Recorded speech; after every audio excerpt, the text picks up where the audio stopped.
CultivatED Marketer, episode 45, How AI is Reshaping PESO in Your Career. What if the items we're discussing about AI in communications and marketing are all wrong?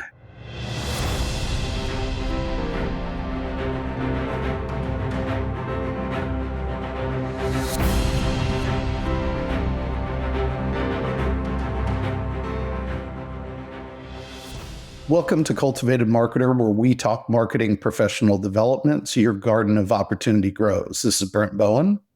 It's just me this episode. I wanted to spend a little bit of time talking about artificial intelligence and the way we're thinking about it in career development. Most of the time when we're popping on LinkedIn anymore, we're saying all manner of concerns. We'll talk to Matt on this show, Matt Tidwell on the show, speak to what he's teaching in the classroom. And there's a lot of concern that there are certain job functions that are being replaced, or we're going to have to think about individual tasks that are going to have to be done differently because of artificial intelligence. And I actually wanted to take a step back and discuss artificial intelligence and how artificial intelligence is actually affecting how we all work together collectively. And when we put that against the framework of the PESO model, and I'm seeing more and more of this as, a 30-year practitioner of marketing and communications and someone who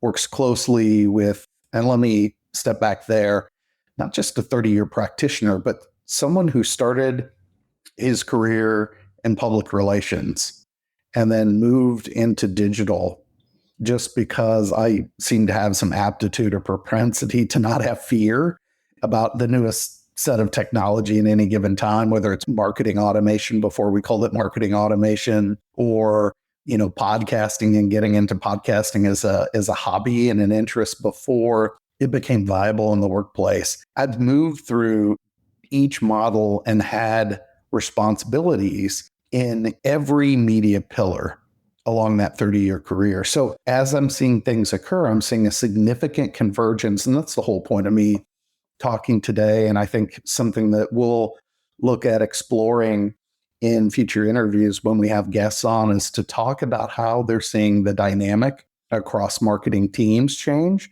and how the individual functions and responsibilities might change, but also that dynamic in a person's career. It wasn't but a couple of years ago when Matt and I started the show that we were talking to recruiters, and recruiters in the marketing and communications field were specialize. Get into that specialty, get into that niche, really explore that niche. And the role of the generalist started to disappear. And I think the implication here may be almost like a sports metaphor. When you hear a lot of parents and coaches when they're bringing their kids up in sports, they may talk about you hear this advice around play as many sports as you possibly can, because the more exposure that you have to these different sports, you're going to develop different skills, and those skills will end up bringing themselves to bear in ways that you wouldn't otherwise expect. And I think that's what we're starting to see happen here with artificial intelligence as you butt that up against the PESO model. For instance, I have talked to colleagues and friends who work in the public relations space, and I've had more discussion with them about SEO and the underpinnings of SEO as it relates to AEO and GEO and overall brand visibility, because they're highly interested in that space now. And we'll unpack that a little bit as we go through this conversation or this talk, but I want to talk about maybe taking a step back and looking at the 30,000 foot view and considering PESO and what AI is doing to the overall PESO model. And so if you're unfamiliar with PESO and what that means, I've thrown out that acronym a couple different times. PESO stands for paid, which is representative of ads and media buying.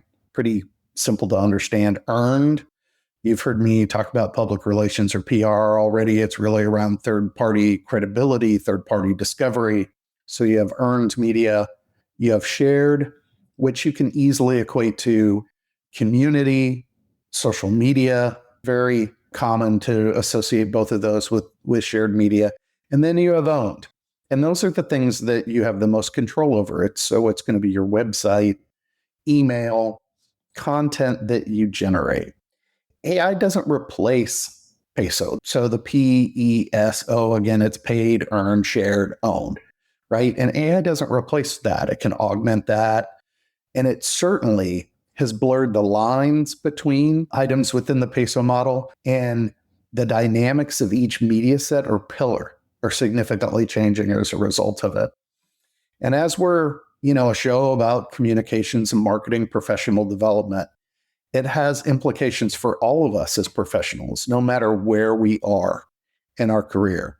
And we're seeing some pretty dramatic shifts that are taking place. Distribution is clearly increasingly AI mediated. So things that we would expect to be found through the programmatic methods or even print media. I mean, think about something you might distribute from a print standpoint. There's a loss of control of what's being picked up because you have LLMs and AI chatbots that are picking those things up and sharing those in search results. They're sharing them in feeds. And I've been speaking a lot about that. In fact, I spoke about a month ago at the Reagan Social Media Conference about the implications that social media has on brand visibility in AI search results, whether that's in platform of a traditional like Google search in their AI result, or within an LLM or a chat bot like ChatGPT or Claude. You're starting to see implications for all of us in our different roles, that information showing up in those forms. Content velocity has exploded. Just about a year ago on LinkedIn, for instance, you might have only seen 10% of the people who are on LinkedIn actually participate and create content. And there are those that would swear by creating a piece of content every day.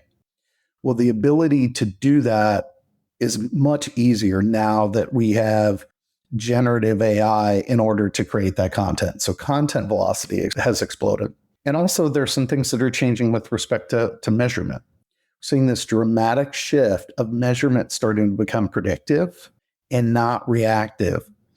And you're able to start to ascertain and get a better read on how something is going to perform before you're actually able to share it.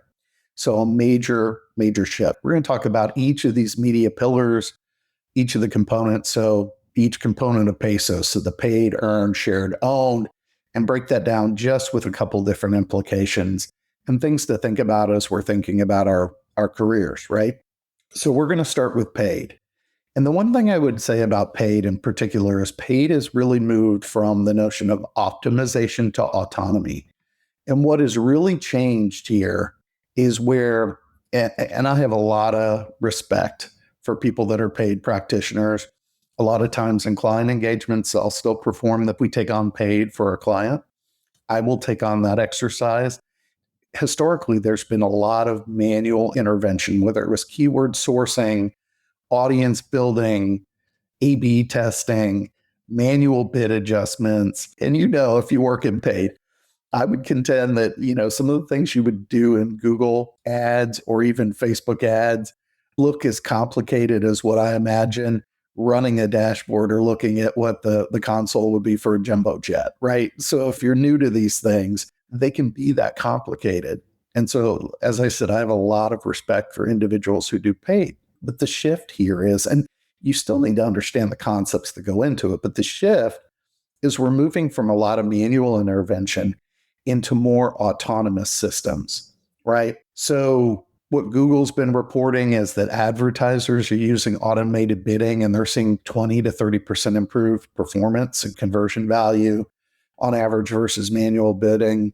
Same with Meta. They're showing lower cost per acquisition in many verticals when you're using automated bidding. Creative testing is happening near real time, where if you used to run A/B tests, it might take you a couple weeks to get the data that you wanted back in order to determine what the winner might be, right? So you're having AI do a lot of different things for you.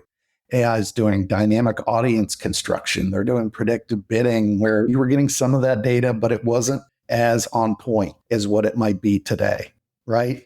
got intent modeling based on, better psychographic information without the reliance on third-party data too. In a lot of cases, we used to have to rely on cookies, and that just doesn't have to exist as much as it might have before. And so the real shift has been from which keywords are we buying to, are we feeding the system the right creative assets and conversion signals? And I think that's great news for all this talk of, particularly for creatives, where they can actually provide a lot of demonstrated benefit, is the ability to provide good creative and that be the differentiator in the paid sector. I'm going to move on a little bit now to earned and just talk about the shift in earned. And this is where I'm even seeing more dramatic shifts. We'd already started to see AI get involved on the paid side years ago, but because AI is really great at looking at data sets or patterns and rhythms, and then being traditional AI anyway, and then being able to make some sense of that and give us a result. What we're starting to see now on the earned side, and as someone who, you've seen a lot of people on LinkedIn that have been SEO practitioners change their moniker now to brand visibility. And brand visibility really is being affected in two areas within PESO in real meaningful ways. And one is earned.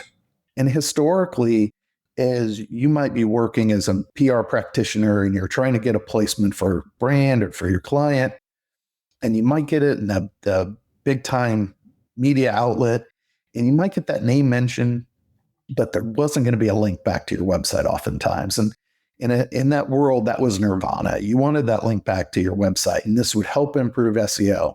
Now, the name mention would help SEO as well, but that backlink, that was nirvana if you could get that. Well, now in an AI model, particularly in a GEO framework, that backlink is less needed in order to get that brand visibility. The sheer mention that you're being mentioned with authority and associated with concepts and terms.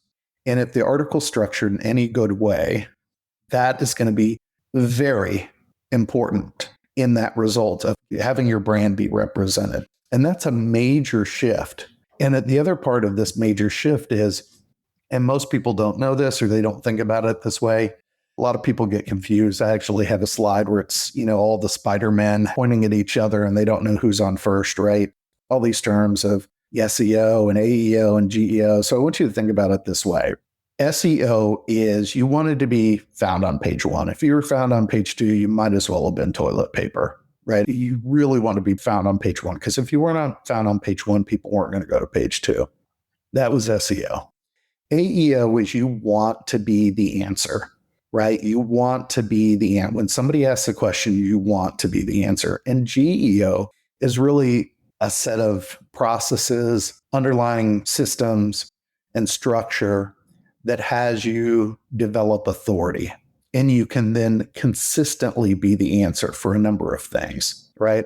And so the big shift here in the earned space is being not just found on page one, but being referenced in AEO, and then having that structure in order from a GEO standpoint to be found across all these different platforms. It doesn't matter which platform it might be. It might be a Google search result that's an AI summary or in the LLM itself. And that's probably the important thing here from a strategic shift standpoint. And you're thinking about your career and what you need to learn. I have met many people who are great at pitching. And pitching is important to still get the story. But the other thing about getting the story is it's going to be about structure. And you're going to see this to be true on the shared side as well. That structure, it needs to be structured data. It needs to be authoritative mentions. And it needs to have that boilerplate. Now, all of a sudden that you have for your brand becomes more important than ever, because you want to make sure that you have consistent brand framing across all those sources. And if AI can't confidently describe your brand, you're not going to be seen in the AI-driven discovery or any sort of discovery, starting to move forward. So that there's a real responsibility on PR practitioners to start to better understand GEO and GEO practices in order to do right by their brands or do right by their clients. And the same can be said of shared. Again, this is where I just got back from Reagan about a month ago and talked really, and I'll put a link to this in the show notes. Reagan did a nice write-up of part of my workshop that I gave on the 6 points or the 6 keys that you need to think about when you're creating a piece of content for social media. And we used to think about social media just as a method of virality, right? How can we go viral? How can we get this shared the most times? Think about, you look at VML and some of the classic famous campaigns they had for Wendy's, and the tone was really important. And something now as we shift forward is you want to still have that brand voice. And if that's still the right tone for you, that's great. But also what you want to do when you're thinking about it in an AI world is you want to be thinking about structure. You want to be thinking about consistency. You want to be thinking about also how am I human and interacting with others from a commenting. One of the job functions I applauded while I was Reagan was the community, the social media community manager. A lot of social media practitioners have been marginalized for the last several years because there hasn't been a more immediate connect to ROI. And that shift is going to be very dramatic. Their social media practitioners are going to have more influence around ROI because of AI. And if they can pick up and learn some discoverability practices, particularly GEO, there's going to be a lot of weight given to the work that they're doing. And that's because AI is going to determine who sees your content, when they see your content, and whether it trends, and how long it's going to be trending. One of the examples or metaphors I used while I was at Reagan was this notion of, think of like a theater performance, right? Is you see these things, if you're in the audience, you see these things in front of the curtain that happen in that theater performance. But there are also several things that happen behind the curtain. And social media practitioners, they used to be nice to have when we were thinking about captioning, thumbnails, metadata, even the way we title our files. Those used to be nice to have. Those are going to be real requirements as social media practitioners move forward in their career and thinking about how they're working with others. And that's the other part. A lot of this content at this point in time is going to be reusable across all these mechanisms, right? And there's going to be an expectation of consistency, which really leads me to the last of PESO, which is owned. And owned could be a great foundation for content generation and content structure and dissemination as they're working with the practitioner. And if you're in a larger organization, a lot of these things are fragmented. And I know that having worked for a very large telecommunications company earlier in my career, that the organization itself is just so large, you only have time to work in one media pillar. You don't have time to be that generalist. It's just not feasible. So you do have to have a place where consistency is driven. These processes are driven. And that could be in owned. Owned has traditionally, from a visibility, a lot of this conversation has shifted to a brand visibility discussion. And this is the one area, if you think of long form content like blog posts or podcasts like this one, where there are certain markers that we would hit to make sure that they got incorporated around. If you as a consumer have a question, we want to make sure that the blog post that we're creating answers that question. And every subheading, we generate another question that you might be asking. And then we answer that question. And then from a keyword standpoint, we've incorporated those keywords. The things have been optimized for good SEO. And as much as people want to say SEO is dead, and you're thinking about long form, SEO is a great underpinning for AI discovery. And so this may just be the place in owned where the role of owned becomes not just a role of you're managing the owned content for an organization or for your clients, but it also may become one where you're maybe managing the data and the operations of content dissemination throughout your organization. And these are all just a couple shifts in the way we're thinking about, paid, earned, shared, owned for organizations and agencies in a world of AI. And I've not heard a lot of talk around AI and the notion of this convergence. There's way more overlap now as a result. And a lot of it has to do with everybody's wanting to try and help their brand, their client's brand be discoverable. And it's just the big strategic shift is this notion of we're thinking about structure.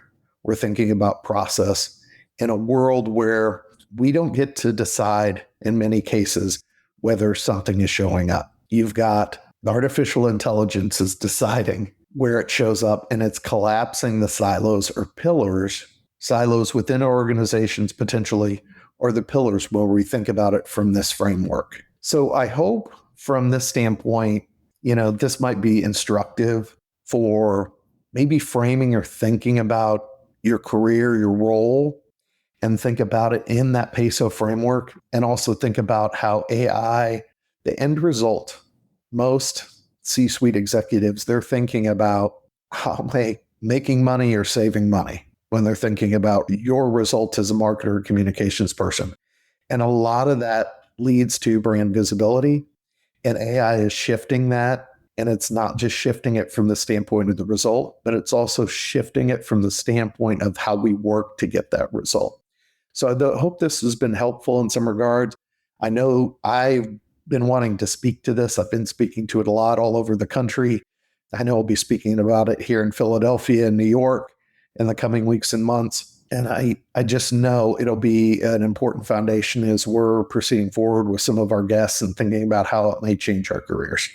So I appreciate the time. And if you have any questions or comments about anything I discussed in today's episode, make sure to leave them in the post on CultivatedMarketer.com or email us at team@CultivatedMarketer.com, and I'll get back to you.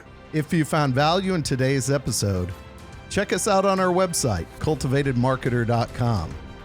You'll also be able to subscribe to us, rate us, and leave us a comment on your favorite podcast platform, such as Apple Podcasts, Spotify, and Stitcher. Remember, a garden of opportunity grows with Cultivated Marketer.